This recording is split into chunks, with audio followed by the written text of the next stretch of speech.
नमस्कार दोस्तों, वाणिश्री स्टडी में आप सभी का हार्दिक स्वागत है। तो आज के लेक्चर में हम उत्तराखंड के प्रीवियस ईयर क्वेश्चन को देखेंगे, जो कि 2012 में पूछा गया था। इकोनॉमी का क्वेश्चन है, ठीक है। इसको हम अटेम्प्ट करने की कोशिश करेंगे, लेकिन उससे पहले हम इसके जो इम्पोर्टेंट कंसेप्ट्स हैं उनको समझेंगे, ठीक है। तो बेसिकली क्वेश्चन क्या है देख लेते हैं। When the exchange rate changes from $1 is equal to ₹60 to $1 is equal to ₹58. What it means? Rupee value has appreciated, dollar value has depreciated, rupee value has depreciated, dollar value has appreciated. ठीक है। First and second are correct, अब B में है second and third are correct, C में है first and fourth are correct, and D में है second and four are correct. तो बेसिकली बताना है कि इनमें से सही स्टेटमेंट कौन सी है, ठीक है। तो सबसे पहले जो इम्पोर्टेंट कंसेप्ट्स हैं लाइक एप्रिसिएशन, डेप्रिसिएशन क्या होता है, उन्हें समझेंगे और उसके बाद इस क्वेश्चन को अटेम्प्ट करने की कोशिश करेंगे, ठीक है। तो चलिए स्टार्ट करते हैं। तो सबसे पहला जो कंसेप्ट है वो है फॉरेन एक्सचेंज। तो बेसिकली फॉरेन एक्सचेंज होता क्या है, ठीक है। बिल्कुल सिंपली देखें तो जैसे कि जो इंडिया की करेंसी है वो है इंडियन रुपी, ठीक है। तो इंडियन रुपी के अलावा वर्ल्ड में जितनी भी करेंसीज हैं, डॉलर, पौंड, येन, जो भी करेंसीज हैं, वो सभी की सभी करेंसीज क्या कहलाती हैं, फॉरेन एक्सचेंज कहलाती हैं। यानी कि डोमेस्टिक करेंसी के अलावा जितने भी करेंसीज हैं, ठीक है, वो क्या कहलाती हैं, फॉरेन एक्सचेंज। इंडिया के कंटेक्स्ट में देखें तो एग्जाम्पल के लिए for India US dollar is the foreign exchange, ठीक है। तो एक तरीके से हम ये बोल सकते हैं कि किसी भी कंट्री का जो डोमेस्टिक करेंसी होता है, तो उसके अलावा जो भी करेंसीज होते हैं, तो उस कंट्री के कंटेक्स्ट में वो सारी करेंसीज क्या होती हैं, फॉरेन एक्सचेंज होती हैं। जैसे कि इंडिया के कंटेक्स्ट में जितनी भी करेंसी है लाइक यूएस डॉलर, वो सभी क्या है, फॉरेन एक्सचेंज है, ठीक है। तो आगे बढ़ते हैं। तो अगला कंसेप्ट है वो है फॉरेन एक्सचेंज रेट। तो बेसिकली क्या होता है, इसका सिंपल सा मतलब ये होता है कि जब हम एक करेंसी को दूसरे करेंसी के साथ एक्सचेंज करते हैं, तो जिस रेट पर करते हैं, जिस प्राइस पर करते हैं, उसको हम क्या बोलते हैं, foreign exchange rate. For example के लिए यदि हमें $1 चाहिए और $1 के लिए हम यदि 80 रुपीज़ इंडियन रुपीज़ पे कर रहे हैं, तो $1 की कीमत कितनी है, 80 रुपीज़। तो इसका जो एक्सचेंज रेट होगा वो क्या होगा, $1 इज इक्वल टू ₹80, ठीक है। तो जिस रेट पर हम एक करेंसी को दूसरे करेंसी के साथ चेंज करते हैं, एक्सचेंज करते हैं, तो उस रेट को क्या कहा जाता है, फॉरेन एक्सचेंज रेट, ठीक है। अब आगे बढ़ते हैं। अगला जो कंसेप्ट है वो है फॉरेन एक्सचेंज मार्केट, ठीक है। हमने देखा फॉरेन एक्सचेंज क्या होता है कि डोमेस्टिक करेंसी के अलावा जितने भी करेंसीज है वर्ल्ड में, वो क्या होती हैं, फॉरेन एक्सचेंज होती हैं। और मार्केट क्या होता है, ठीक है, जहाँ पर हम एक करेंसी को दूसरे करेंसी के साथ चेंज करते हैं, एक्सचेंज करते हैं, तो उस प्लेस को क्या बोलते हैं, foreign exchange market. For example के लिए आपको जाना है यूएस, अब यूएस के लिए आपको चाहिए यूएस डॉलर।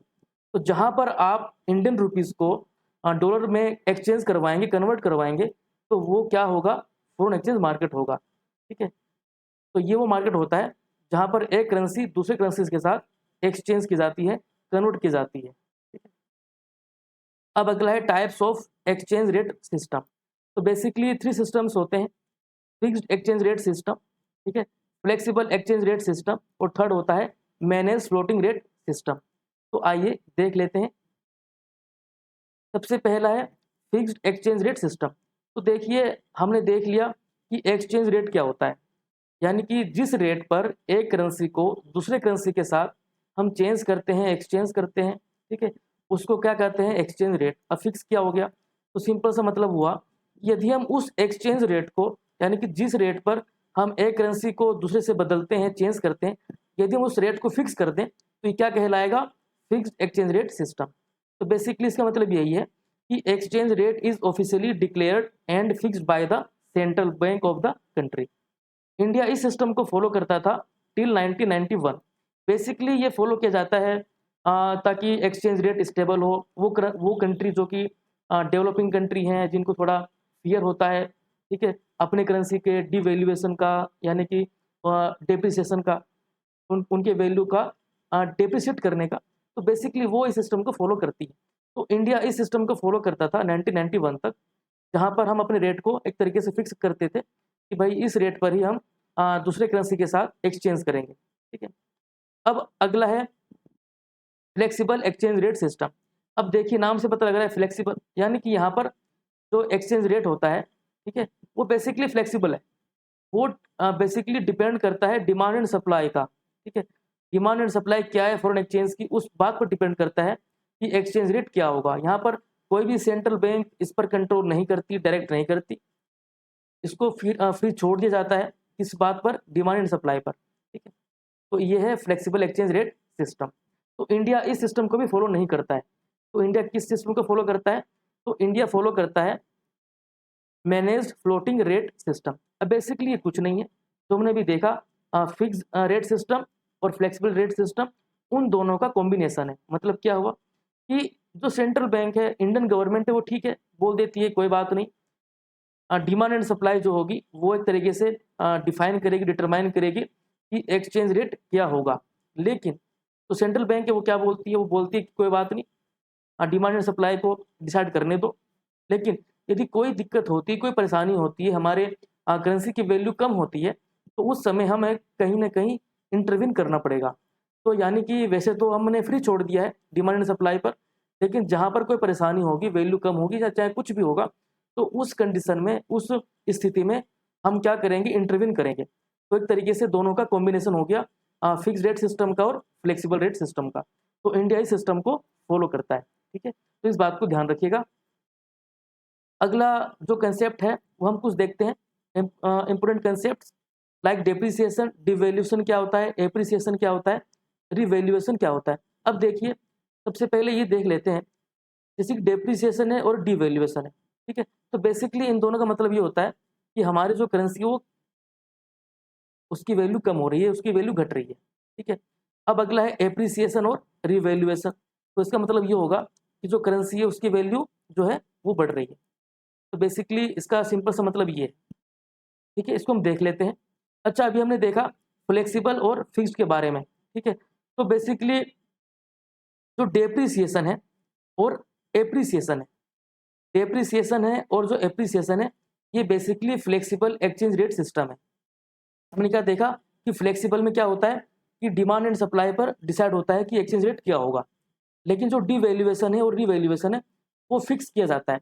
यानी कि हम ये बोल सकते हैं कि जो डेप्रिसिएशन है और जो एप्रिसिएशन है, ठीक है, ये बेसिकली जो डिफाइन होगा इनका रेट, वो डिफाइन होगा किस बात पर कि डिमांड एंड सप्लाई क्या है। और डिवैल्यूएशन क्या होता है, जहाँ पर सेंट्रल बैंक जो होती है वो कहीं ना कहीं कंट्रोल करती है। तो इसको हम देख लेते हैं बेसिकली इनका मतलब है क्या।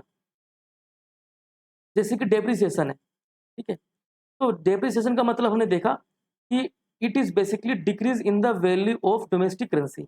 यानी कि जैसे कि इंडियन रुपी है और ये डॉलर है। अब क्या देख रहे हैं आप कि जो डॉलर है इसकी वैल्यू बढ़ गई है, इसकी वैल्यू बढ़ गई है, और हमें इसको लेने के लिए हमें और जो इंडियन रुपीज़ हैं वो देने पड़ेंगे। मतलब क्या हुआ कि जो इंडियन रुपीज़ है, डोमेस्टिक करेंसी है, उसकी वैल्यू कम हो गई है। जिस कारण से क्या हुआ कि जो हमें $1 80 रुपीज़ का मिल रहा था, अब उस $1 के लिए हमें कितने देने पड़ेंगे, 85 रुपीज़। यानी कि 5 रुपीज़ और ज़्यादा देने पड़ेंगे, इसके लिए $1 के लिए।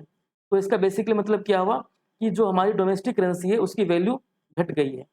अब बेसिकली हमने क्या देखा था, ये फ्लेक्सिबल एक्सचेंज रेट सिस्टम है। मतलब क्या हुआ कि जो ये रेट बदल रहा है, यानी कि पहले हमें 80 रुपीज़ देने पड़ रहे थे, अब हमें देना पड़ रहा है 85 रुपीज़।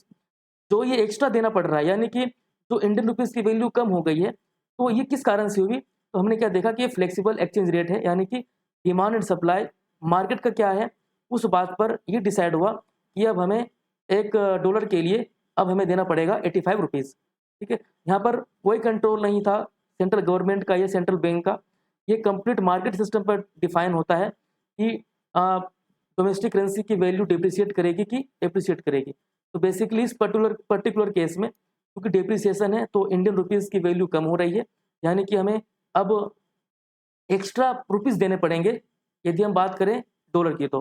ठीक है, तो ये बेसिकली क्या है, डिप्रिसिएशन। अब अगला है डिवैल्यूएशन। डिवैल्यूएशन क्या होता है? ये भी मतलब होता है कि हमारी जो रुपीज़ है, इंडियन जो डोमेस्टिक करेंसी है, उसकी वैल्यू कम हो रही है। लेकिन यहाँ पर जो कम हुई, तो बेसिकली ये डिमांड एंड सप्लाई ने डिसाइड किया कि भाई अब एक्स्ट्रा देना पड़ेगा $1 के लिए, ठीक है?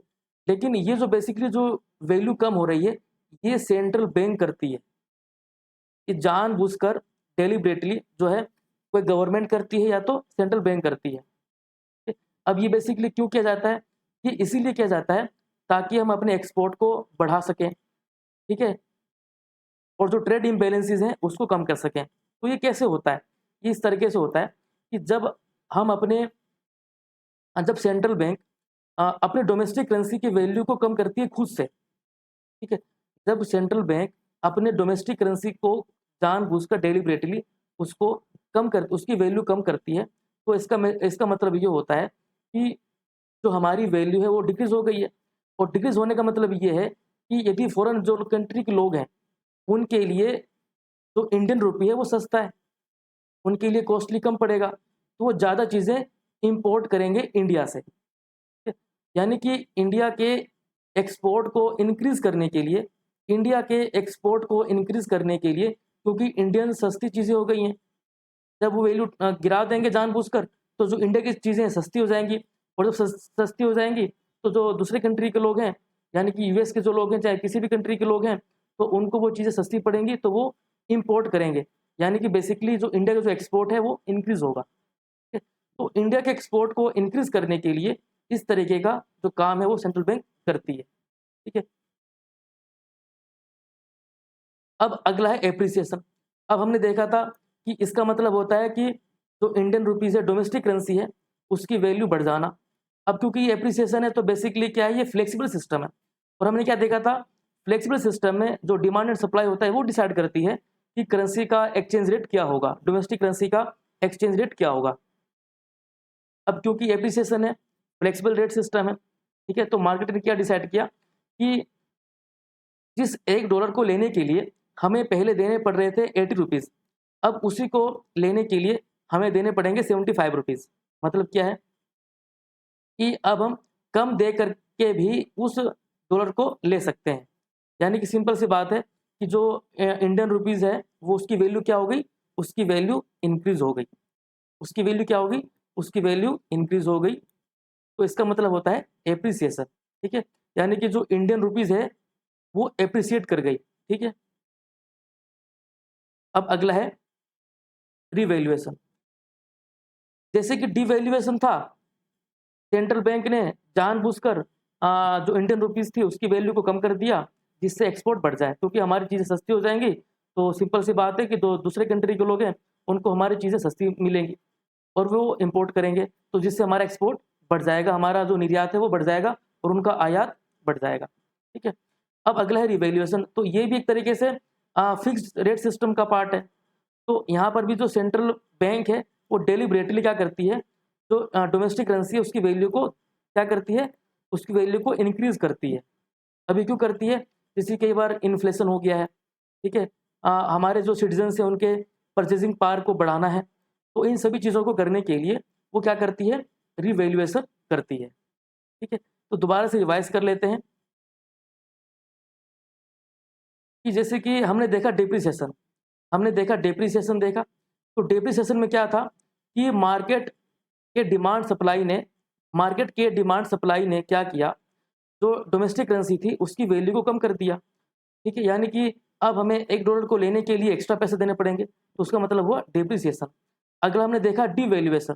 डिवैल्यूएशन क्योंकि फिक्स्ड रेट सिस्टम का पार्ट है, तो यहाँ पर सेंट्रल बैंक ने जानबूझकर डेलिबरेटली इंडियन रुपये की वैल्यू को कम कर दिया, और जब वैल्यू को कम कर दिया, तो दूसरी कंट्री के लोगों के लिए क्या हो गया कि उनको इंडियन जो चीज़ें हैं वो उनको कम, मतलब कम एक्सपेंसिव उनको लगी और वो ज़्यादा इम्पोर्ट कर सकते हैं इंडिया से, ठीक है? तो उसको बढ़ाने के लिए, इंडियन एक्सपोर्ट को बढ़ाने के लिए सेंट्रल बैंक ने इंडियन रुपीज़ को जानबूझकर डिवैल्यू कर दिया। बेसिकली ये एग्ज़ाम्पल है, ठीक है? क्योंकि जो इंडिया फ़ॉलो करता है, वो बेसिकली दोनों सिस्टम को फ़ॉलो करता है, फ्लेक्सिबल और फिक्स्ड को, ठीक है? अगला है एप्रिसिएशन। एप्रिसिएशन बेसिकली क्या होता है कि मार्केट के डिमांड सप्लाई ने जो डोमेस्टिक करेंसी थी उसकी वैल्यू को इंक्रीज़ कर दिया। ठीक है, यानी कि अब हमें कम पैसे देने पड़ेंगे $1 लेने के लिए। अगला है रिवैल्यूएशन। सेंट्रल बैंक ने जानबूझकर डेलिबरेटली क्या किया, इंडियन रुपये की वैल्यू को बढ़ा दिया, जिससे हम इन्फ्लेशन को कंट्रोल कर सकें, जो सिटीजन्स हैं उनके परचेजिंग पावर को बढ़ा सकें। ठीक है, तो अगेन अब क्वेश्चन में आते हैं। ठीक है, तो क्वेश्चन था when the exchange rate changes from $1 is equal to ₹60 to $1 is equal to ₹58। मतलब क्या है कि भाई $1 को लेने के लिए हमें पहले देने पड़ रहे थे 60 रुपीज़। ठीक है, अब उसी $1 को लेने के लिए हमें देने पड़ रहे हैं 58 रुपीज़, यानी कि हमें कम देने पड़ रहे हैं। और जब हमें कम देने पड़ रहे हैं तो हमने क्या देखा था, जब हमें 80 से 75 देने पड़े, यानी कि एप्रिसिएशन था वो। यानी कि जो इंडियन रुपीज़ है उसकी वैल्यू क्या कर गई, एप्रिसिएट कर गई, क्योंकि हमें उस $1 को लेने के लिए अब हमें कितना देना पड़ रहा है, ₹2 कम देने पड़ रहे हैं। ठीक है, तो एक तरीके से हम ये बोल सकते हैं कि जो रुपी है उसकी वैल्यू क्या कर गई, एप्रिसिएट कर गई। अब यदि हम डॉलर के कंटेक्स्ट में देखें तो $1 को उनको मिल रहा था 60 रुपये, यानी कि $1 के बदले उनको पहले मिल रहे थे 60 रुपीज़, अब उनको मिल रहे हैं कितने, 58 रुपीज़, यानी कि ₹2 और कम मिल रहे हैं।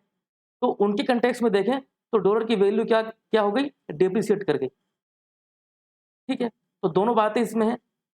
पहली बात तो ये है कि जो इंडियन रुपीज़ है उसकी वैल्यू बढ़ गई, एप्रिसिएट कर गई, और उसी के साथ साथ उसी कंपैरिजन में यदि हम देखें डॉलर की जो वैल्यू है उसकी वैल्यू कम हो गई, क्योंकि उनको 60 के बदले मिल रहे 58 और हमें अब सेम मिल रहा है कितने का, 58 का। ठीक है, तो पहला और सेकंड जो स्टेटमेंट है वो राइट है। ठीक है, रुपी वैल्यू हैज एप्रिसिएटेड, 60 के बदले अब हमें देना पड़ रहा है 58 सेम चीज़ को लेने के लिए। ठीक है, लेकिन डॉलर को देखें तो उसको अब कम मिल रहा है, पहले 60 मिल रहा था, अब उसको मिल रहा है 58। तो उसी कंटेक्स्ट में देखें तो डॉलर वैल्यू हैज डिप्रिसिएटेड। तो जो इसका सही आंसर है वो है A, first and second are correct.